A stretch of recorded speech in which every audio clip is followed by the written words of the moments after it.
Imagine you're driving home on a lonely road at night. The fog is so thick it feels like you're sinking into a white void. Your headlights swallowed whole. Then, through the mist, a faint yellow light begins to blink. Not ahead, not behind, but always exactly beside you, matching your every move. You stop, so does it. You speed up, it follows. And then, your car dies. Your phone goes black. The only thing alive is that burning light, pulsing brighter and brighter, like it's feeding on your fear. Or maybe you're a truck driver, miles from the nearest town, staring into your mirrors as the same dark SUV stalks you for 40 minutes straight. No one else on the highway. No sound but your tires and your heartbeat. When you finally pull over, they follow. And when you think you're safe, two shadowy figures crouch beneath your rig with bolt cutters, trying to break in. Or worse still, you stop your BMW to move an abandoned shopping cart, only to have two bloodied strangers charge from the fields. One slamming into your car door with inhuman force, eyes vacant, skin streaked in crimson. Welcome to the price paid. Subscribe now and enter the darkness with us. It was another late night closing at the small dive bar where I worked. A place that smelled like spilled beer and old wood. A spot in the middle of nowhere that offered steady pay but nothing more. My shift had ended without any real excitement. Just the usual handful of regulars who came in for cheap drinks and small talk before fading back into the night. I remember locking up, jingling the keys in my tired hands, and sliding into my old car. It was about a 30-minute drive home, a trip I had taken so many times before that I could practically map it in my sleep. But that night would be unlike any other. The back roads that carried me home were winding and nearly deserted, stretching endlessly through farmland and thick patches of trees. I usually liked the quiet drive. It was my detox after a night of pouring shots, mopping floors, and smiling through drunken rambling. That solitude gave me time to let my thoughts wander. But as soon as I turned onto the narrow road that cut into the forest, I felt something was wrong. The fog was heavier than I had ever seen. It didn't just drift lazily across the ground like it usually did in autumn. This was a wall, suffocating, swallowing everything ahead of me. Even with my high beams on, visibility was almost nothing. It was like driving into milk, like the world beyond the hood of my car had been erased. I slowed down, pressing my face closer to the windshield, as if that would help me see further. The steering wheel felt slick in my hands, though I wasn't sweating yet. I told myself it was only weather, nothing unusual, nothing threatening. But deep down, there was already a knot forming in my stomach. That was when I first noticed it. A faint yellow blinking light, somewhere to the right of my car, faint at first, then steady. My first thought was that it must be a reflector or a roadside marker hidden in the fog. Yet, no matter how far I drove, it never came closer, and it never fell away. It simply blinked in perfect rhythm, as if it were tethered to me, moving alongside at the exact same pace. My fingers tightened on the wheel. I slowed down again, creeping along, hoping the light would pass me by or fade into the mist. But the slower I went, the slower it seemed to pulse, still holding its strange distance. I came to a complete stop, the tires crunching softly against the damp asphalt, and waited. The night was dead quiet, yet the light remained where it was, glowing and blinking with mechanical precision. At first it was only unsettling, like something out of the corner of your eye that refuses to vanish. But then it began to grow brighter. The rhythm stayed the same, yet the intensity of each flash increased, like fire catching wind and feeding itself. Every pulse felt alive, stronger, hungrier. The air in my car grew heavy, pressing against me, and suddenly my entire body was trembling. I reached for the shifter, ready to throw the car into reverse, when I realized something that froze me in place. The engine had gone silent. My dashboard was dark. The only sound left was the hollow thud of my own heartbeat. I knew I hadn't touched the keys. I hadn't done anything to shut the car off. Still, it was as if something outside, something unseen, had stolen the life from the engine. Panic surged through me, and I scrambled to restart it. Nothing. Just the dull click of a dead ignition. My hands were slick now, shaking uncontrollably. And when I grabbed for my phone, hoping to call someone or at least record the light, I found only another dead thing. The screen remained black, unresponsive, though I had checked my battery just half an hour earlier at the bar. The blinking was no longer faint. It flared so brightly it burned through the fog like a miniature sun, swallowing the entire landscape until I had to throw my arms over my eyes. The heatless blaze felt like it was inside the car with me, invading the space between my breaths. Did you see that? 10 seconds stretched like 10 minutes as I hid my face, too afraid to look directly at it. Then in an instant, it was gone. No fade, no slow disappearance, just gone. The fog remained, thick and oppressive, but the light had vanished, as if it had never existed at all. I sat frozen in the driver's seat, the silence louder than anything I had ever known. When I tried the ignition again, the engine roared back to life on the very first attempt. Relief washed over me, but it was poisoned with dread. I didn't waste time, didn't look back into the trees, didn't try to rationalize what had happened. I kept my eyes locked on the road, gripping the wheel so tightly my knuckles turned white, until the lights of my neighborhood finally appeared through the fog. That night has never left me. Yeah, right there. I've told the story countless times, to family, friends, even strangers at the bar, hoping someone might explain it away as a natural phenomenon, a strange quirk of the atmosphere, some electrical trick. But nothing ever sounded right. Some said it was ball lightning, others suggested swamp gas, or a reflection from a distant tower. None of those explanations sat well with me. This was not science. This was not weather. It was something else entirely. Sometimes when I drive those same back roads, I can still feel it.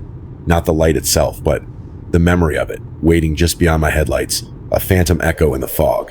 And I know, deep down, that if it wanted to return, there was nothing I could do to stop it. The road was a black ribbon, stretching forever through the desert, a 2-lane slash, under an endless sky of stars. Out here, in the dead hours of the night, there were no towns glowing on the horizon, no gas stations to pull into, not even the dim orange flash of another vehicle's taillights. Just me, my 18-wheeler, and the sound of my tires humming across cracked asphalt. I had one more delivery before I could point the rig toward home. I remember feeling the kind of exhaustion that only comes after days on the road, the kind that makes every mile feel like a dream you're barely awake for. That's why, at first, I didn't think much of it when I noticed the dark shape in my mirror. It was subtle, just the faint outline of another vehicle trailing far behind. But as the miles ticked by, I realized it wasn't fading, or passing, or even drifting. It was keeping its distance with uncanny precision. A dark SUV, no headlights flickering, no erratic movement. It didn't ride my bumper like an aggressive driver, nor did it back off. It simply held that gap, like it had been calibrated to me. At first, I tried to reason it out. Maybe they were nervous about passing. Maybe they didn't want to risk hitting a truck at night. But those excuses started to dissolve when we hit several long passing zones, and the SUV still made no move. I slowed down a little, hoping to force their hand, but they slowed too. Speeding up had the same effect. They matched me, mile for mile, minute for minute.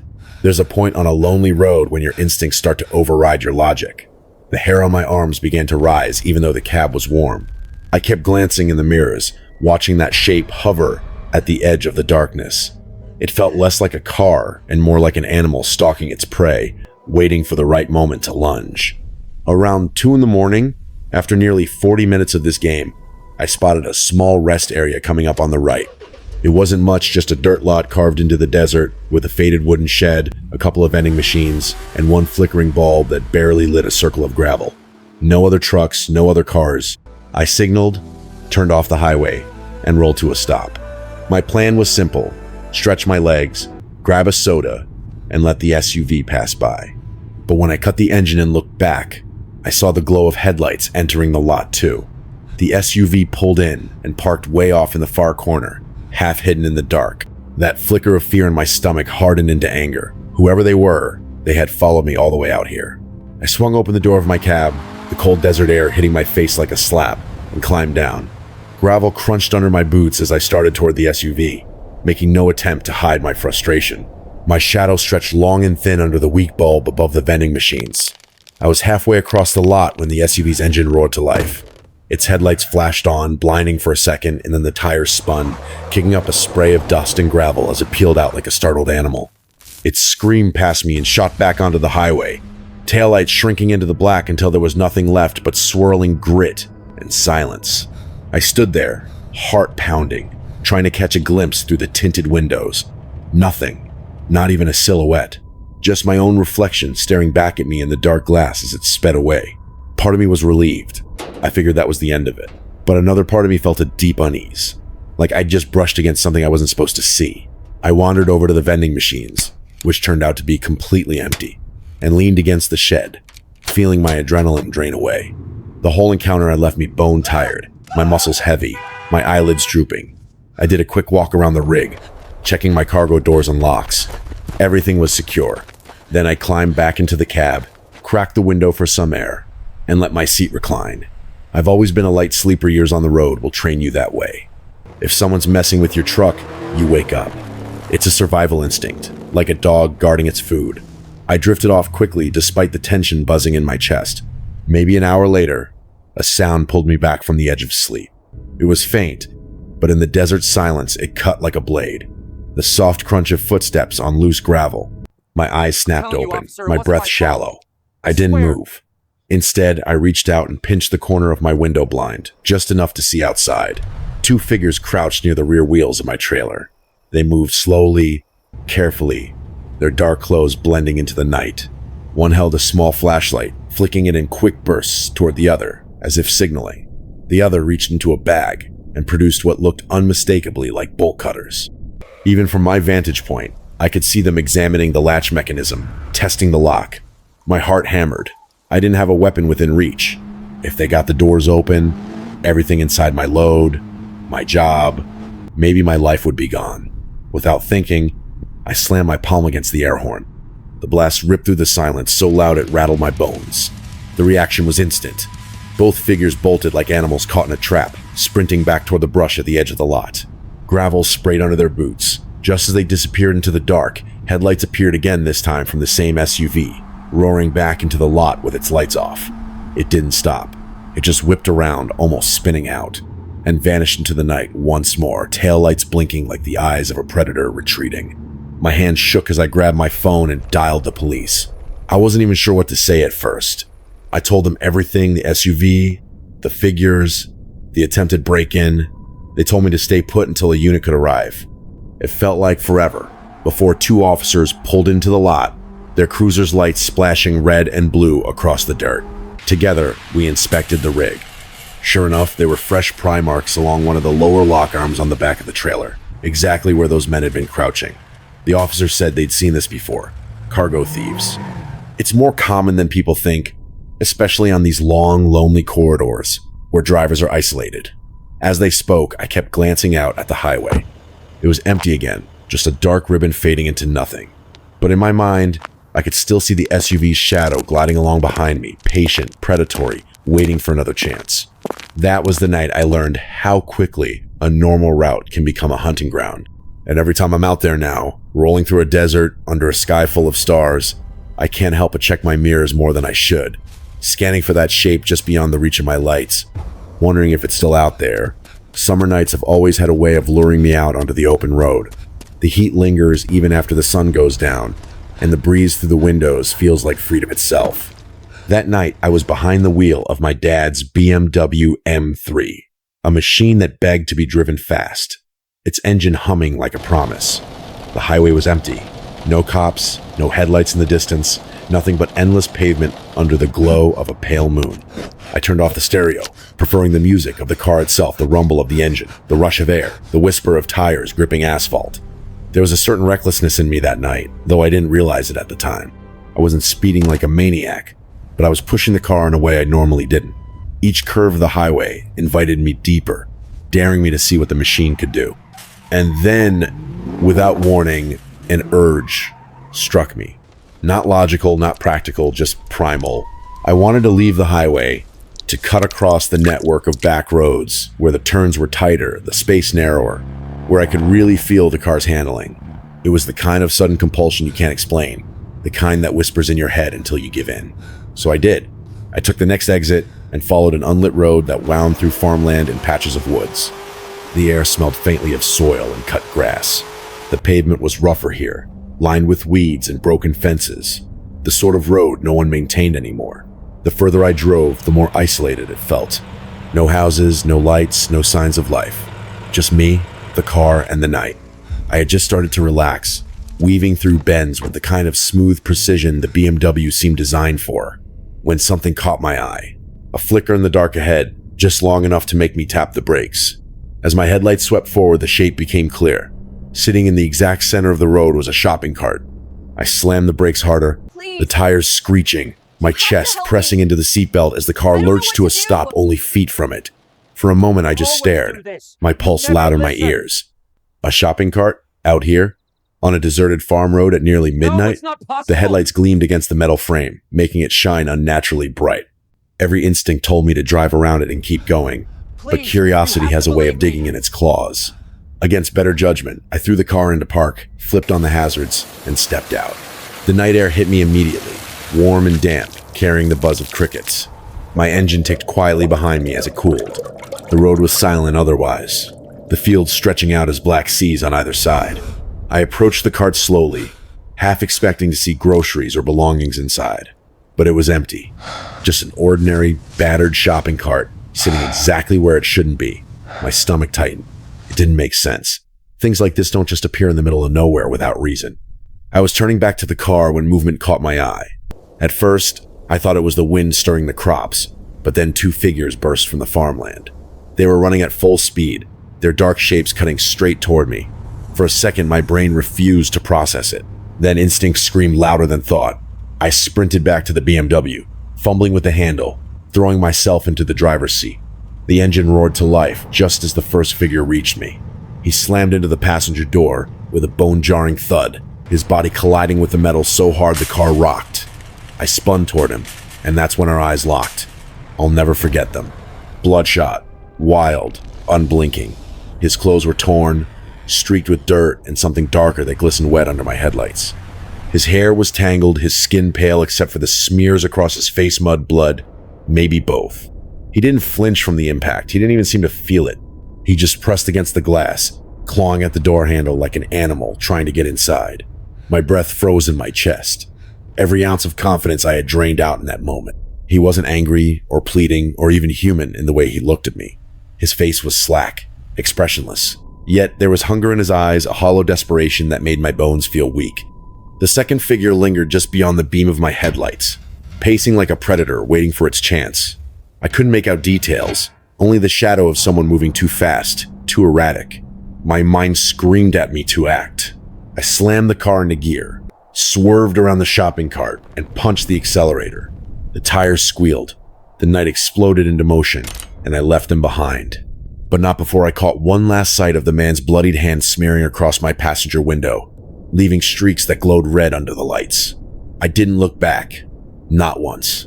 My heart pounded so hard I thought I might pass out, but I forced myself to keep going, gripping the wheel with white knuckles. Even as the fields gave way to familiar streets, I couldn't shake the image of those eyes staring through the glass, vacant but fixed on me like I was prey. By the time I pulled into my driveway, my body was trembling so badly I could barely cut the engine. I got out and circled to the passenger side, needing to see the damage.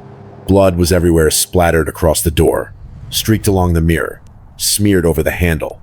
There was a dent too, subtle but undeniable. My stomach lurched. That much blood from a single impact didn't make sense. It was too much. I called the police while still sitting in the car, my voice unsteady. They said they'd send someone to check the area, but I never heard back. Part of me wanted to drive back myself to see if the man was still there, maybe bleeding out in the road, but I couldn't. I didn't have the courage to face what I might find or not find at all. The next morning, my dad saw the car and erupted in anger. To him, it was just a dented BMW covered in blood, the price of his reckless son's late-night joyride. He didn't believe me at first, wouldn't listen as I tried to explain. Only after I scrubbed the car clean did he calm enough to hear me out. But even then, there was doubt in his eyes. I told myself the men were just desperate, maybe homeless, setting a trap with the car to lure someone out. But when I close my eyes, I see those bloodshot eyes again, that vacant face pressed against the glass, the impact that should have broken bones but left him standing. I can't shake the feeling that whatever he was, it wasn't just a man. Some stories cling to you long after they are told. They do not fade when the morning comes. They do not unravel into harmless details once daylight has burned the fear away. Instead, they linger like shadows at the edge of your vision, whispering that what you thought was safe is not safe at all. That is what unites these 3 nights. 3 drives through the dark that ended not in comfort but in dread. Each one left behind the same echoing question. Was it reality or something far worse? The bartender driving home through the fog was not a man prone to flights of fancy. He worked long hours, lived a routine life, and drove that road more times than he could count. Yet when the fog swallowed his car, when the yellow light appeared and mirrored his every move, he found himself in the middle of something that had no earthly explanation. A machine should not die without reason. A phone should not black out with a full battery. And a light should not flare like a miniature sun and then vanish as if it had never existed. He came home that night, but what followed him was an endless series of doubts, the gnawing certainty that something had reached out from the mist and touched his world. The truck driver's ordeal had more shape, more reason, but no less terror. What stalked him was not a ghostly light, but a car, a dark SUV with windows tinted too black to reveal the faces inside. For 40 miles, it clung to him, never passing, never retreating. When he stopped, it stopped. When he tried to confront it, it fled.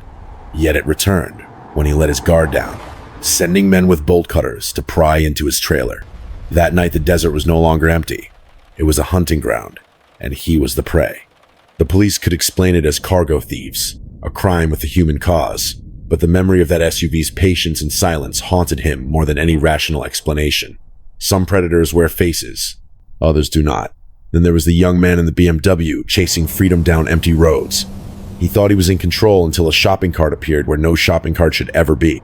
He let curiosity guide him, and for that he nearly paid the price. The men who burst from the farmland were not shadows, not illusions. They were flesh and blood, with torn clothes and blood-stained faces, their eyes wild and vacant. They hit his car with an inhuman force, smeared his window with blood, clawed at his door. He escaped, but the image of those eyes stayed with him, a reminder that sometimes the danger waiting in the dark is not supernatural, not a ghost or a demon, but another human being stripped of humanity. What makes these stories so terrifying is not only the events themselves, but the way they blend reality with the unexplainable. The fog light could have been some rare atmospheric anomaly, the SUV a band of criminals, the men in the field desperate vagrants. Yet each detail refuses to settle neatly into explanation. Cars do not lose power at the exact moment a strange light flares.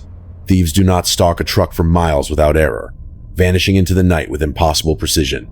And no ordinary man could withstand the impact of steel and glass without even flinching, leaving behind more blood than the body should hold. Night driving has always carried its risks.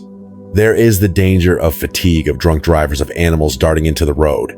But these are dangers we prepare for, dangers we know. What rattles the soul are the dangers we cannot name. The long stretch of highway where you feel eyes on you, though the mirrors are empty. The fog that bends light in ways that do not make sense. The lure placed in your path to make you stop when you should never stop. These stories remind us that when the world grows quiet and the road grows long, you are not always as alone as you think. There is a primal fear in being trapped inside a vehicle with nowhere to run. Outside, the night is vast, limitless, full of hidden watchers. Inside, you are sealed into glass and metal, your vision narrowed to the reach of your headlights. Every shape becomes suspicious, every sound sharper than it should be. When something begins to follow you, whether it is a flickering light or a faceless car, you realize how powerless you really are. Speed cannot always save you. Distance cannot always protect you. Sometimes the darkness closes in no matter how fast you drive. And that is the true horror behind these accounts. Not the blood, or the thieves, or the strange light, but the helplessness that grips you when the ordinary rules of the world no longer apply. A car is supposed to run when you turn the key. A phone is supposed to light up when you touch the screen. Locks are supposed to hold, and glass is supposed to shatter when struck. Yet on these nights, none of that was true. The rules bent, or broke, or dissolved entirely. And the people caught in those moments were left to wonder whether they had brushed against something human or something from beyond. Was it real, or was it nightmare? Perhaps it does not matter. The terror felt in the moment was real enough, and the scars it left behind are lasting. Some may dismiss them as exaggerations or hallucinations brought on by fatigue. But for those who lived through them, there is no dismissal strong enough to erase the memory. The fog still hangs in their minds. The SUV still hovers in their mirrors, and the bloodied face still presses against the window. So the next time you drive at night, remember these roads. Remember the man in the fog, the truck stalked in the desert, the BMW stopped by a trap. Do not trust the silence. Do not ignore the feeling that something is pacing you just out of sight. And above all, remember that the difference between truth and nightmare might only be a matter of what the darkness decides to reveal. Driving at night has always carried with it a strange double edge. On the one hand, there is peace, the silence of empty highways, the hypnotic rhythm of tires on asphalt, the cool wind slipping through open windows. But on the other hand, there is vulnerability. Darkness hides what daylight would expose. The world shrinks to the narrow cone of your headlights, and beyond that, anything could be waiting. That is what these three stories remind us: the ordinary act of going home, of finishing a route, of chasing a thrill on the back road scan at any moment collapse into terror. The bartender thought he knew his route home, every bend, every patch of woods. Yet one night the fog rolled in heavier than ever, and with it came a yellow light that seemed alive. His car died, his phone went black, and for a few endless minutes he was trapped in a world where the rules of reality no longer applied. Whether it was a phenomenon of nature or something unearthly, the fear was real, and the memory haunts him still. The truck driver thought he was simply delivering cargo across a desert highway. He had done it countless times, but this time a dark SUV found him, tracked him, mirrored his speed, and followed him into a rest area. When two men appeared with tools to break into his trailer, he realized he had become prey. The police explained it as thieves, but deep down he knew there was something about their precision, their silence, that felt more than human. The young man in the BMW thought he was only indulging a late-night joyride, nothing more than the thrill of sharp turns and open roads. Yet a shopping cart blocked his path, a lure placed with intention. Two bloodied figures sprinted from the fields, one colliding with his car as if he were made of stone. He escaped, but the blood smeared across his door, and the vacant eyes that stared at him remained burned into his memory. Was it a desperate trap, or something darker? That question still gnaws at him. These stories differ in details, but they all share the same core truth. The night is not empty. The dark holds things we cannot always name, dangers that are both human and beyond human. When you are alone on the road, far from help, it takes very little for safety to unravel. A flicker of light, a car in the mirror, a trap in your path. And in that unraveling comes the realization that you are not in control. So what do we take from this? Always stay alert when driving at night. Do not stop in isolated places if you can avoid it. Do not let curiosity pull you out of your vehicle when something feels wrong. And most of all, trust your instincts. Fear exists for a reason. It is your warning, your alarm, your last line of defense. Because sometimes the road home is not safe, sometimes the shadows are not empty, and sometimes the price you pay for ignoring the warning signs is a price you cannot take back. Welcome to The Price Paid. Subscribe now and join us as we bring you more terrifying true stories. Each one a reminder that the night is never as quiet as it seems.